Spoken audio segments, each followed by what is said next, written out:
General Bajwa, General Faiz Hameed, General Asim Munir, Nawaz Sharif के बार बार जर्नैलों के खिलाफ प्रोपेगेंडे जब ये लंदन तशरीफ लाते हैं, बताते हैं जनाब के मेरे साथ जनरल फैज ने क्या बुरा किया, मेरे साथ जनरल बाजवा ने क्या बुरा किया। अभी वो बोलेंगे जनरल आसम मुनीर के खिलाफ भी बोलेंगे, मगर थोड़े से घबराए हुए हैं कि अगर जनरल आसम मुनीर के खिलाफ बोला तो फिर उधर जो शहबाज शरीफ बैठा है उसको कहीं प्रॉब्लम ना हो। वो कहते हैं कि मेरे साथ जनरल बाजवा और इमरान खान ने बहुत ज्यादा ज्यादतियां की। जो उन्होंने प्रेस कॉन्फ्रेंस की थी उसमें उन्होंने बताया जी कि बाजवा ने जो है ना मेरी हुकूमत को गिराया और मुझे उधर से निकाला। हालांकि आप देख सकते हैं कि जब जनरल बाजवा को चीफ ऑफ आर्मी स्टाफ बनाया जाता है तो नवाज शरीफ उस वक्त वजीर आजम थे और नवाज शरीफ ने ही इनको चौथे नंबर से पिक कर चीफ ऑफ आर्मी स्टाफ बनाया। उसके बाद जनरल फैज को भी लगाया गया। उसके बाद ये जनाब कहते हैं जी कि मुझे जनाब जनरल बाजवा ने मेरे साथ ज्यादती की। उसके बाद भी आप देखें कि 4 साल प्रदेश काटने के बाद दोबारा जनरल बाजवा ही इनको पाकिस्तान के ऊपर मुसल्लत करता है जबरदस्ती। जनरल फैज हमीद भी डेफिनेटली जनरल बाजवा का साथ देता है, जिसके बाद आप देख सकते हैं कि जनरल आसम मुनीर का भी भरपूर साथ नवाज शरीफ के साथ, और नवाज शरीफ को और उसकी सारी फैमिली को जबरदस्ती पाकिस्तान के ऊपर फॉर्म 47 के जरिए मुसल्लत कर दिया जाता है। इस तरह के काम करते हुए जब फिर भी नाकामी होती है, जब भी ये बाहर आती है लोग इनके पीछे उसी तरह ही फिर चोर चोर और डाकू डाकू के नारे लगाते हैं। तो इसका मतलब है कि हुकूमत आने के बाद भी जो पाकिस्तानी अवाम है वो इनको एक्सेप्ट करने में किसी सूरत भी एक्सेप्ट नहीं करने को तैयार नहीं है। तो ये इनकी नाकामी की सबसे बड़ी वजह है। अब नवाज शरीफ साहब क्या फरमाते हैं कि वो जी 24 नवंबर को अवाम कैसे बाहर आएगी, खान साहब ने पाकिस्तान की तो कोई हिम्मत नहीं की। इस तरह का बयानिया भी नवाज शरीफ साहब देते हैं। बेसिकली नवाज शरीफ डरा हुआ है, खामोश है। ऊपर से जो अभी नजम सेठी ने भी बताया कि जनाब प्लानिंगें तैयार हो रही हैं कि हो सकता है जी हम खान साहब को जबरदस्ती जो है ना सऊदीया या अमेरिका के हवाले करें, क्योंकि उनको समझ आ रही है कि जितनी देर तक इमरान खान अगर अडयाला जेल के अंदर भी बंद है तो ये हुकूमत इमरान खान का बोझ उठाने को तैयार नहीं है।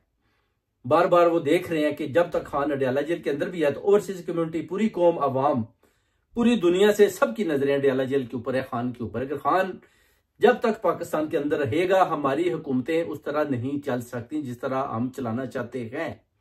ये बार बार पैगाम शहबाज शरीफ और नवाज शरीफ ने जनरल आसम मुनीर को दिया कि जनाब खान से हमारी जान छुड़ाएं। जनरल आसम मुनीर ने बताया कि मैंने जनाब किंग सुलेमान से भी बात की, MBS से, कि जनाब हमारी जान छुड़ाएं, खान को ले लें आप, खुदा के लिए हमारी जान छुड़ाएं। तो वो कहता है कि जबरदस्ती तो मैं अब खान साहब को ले नहीं सकता। अगर आप में हिम्मत है तो आप खान को सऊदी अरब ले आए, मैं फिर उसको रख लूंगा। अगर आप खान को अडयाला जेल के अंदर रखेंगे और मुझे बोले कि मैं जाकर अडयाला जेल खान साहब को बोलूं को आप चलें, तो खान साहब तो बोलेंगे कि मैं जाने को तैयार नहीं हूं। तो वो खान है, डेफिनेटली वो जाएगा भी नहीं।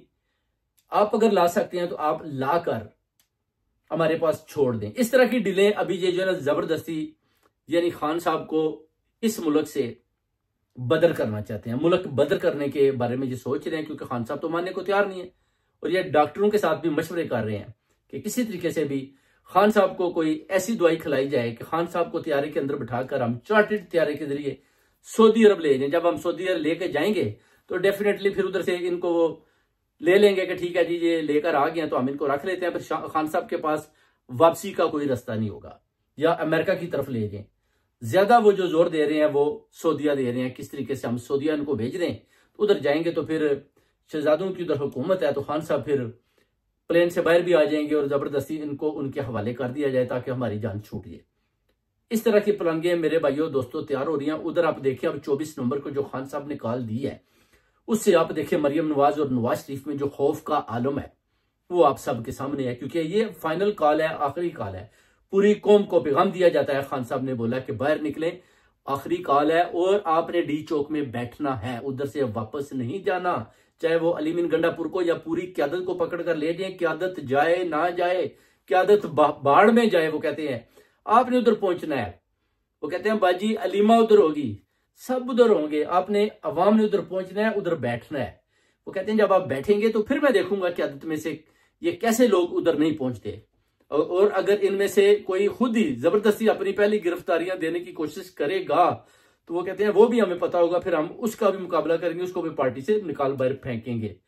तो ये सारी सूरत हाल जारी है मेरे पाकिस्तानियों। अब देख लें कि नवाज शरीफ का बयानिया तो जो जिनेवा में दफन हो गया, जो वोट को इज्जत दो, और खान साहब के साथ कौम अवाम खड़ी है। और आप देख सकते हैं कि सारे केसों में कैसे वो अल्लाह के फजल करम से 4 केसों में बरी हो रही हैं। पूरे दिन में आप देखेंगे 4 केस बरी, 5 केस बरी, इस तरह जो ना अभी लाइनें लगी हुई हैं। जितनी जल्दी इन्होंने 200 केसेस बनाए, इससे भी ज्यादा स्पीड से आप देखिए खान साहब के केस अब खत्म होते जा रहे हैं। इनको पता है कि ये 24 नवंबर वाली जो फाइनल कॉल है, हम भी खान को लाकर बॉर्डर पर खड़ा कर देते हैं। अगर मजबूरन हमें खान को बाहर निकालना पड़ गया, अवाम ने डी चौक में धरना दे लिया, तो फिर हम भी इन केसेस को खत्म करें।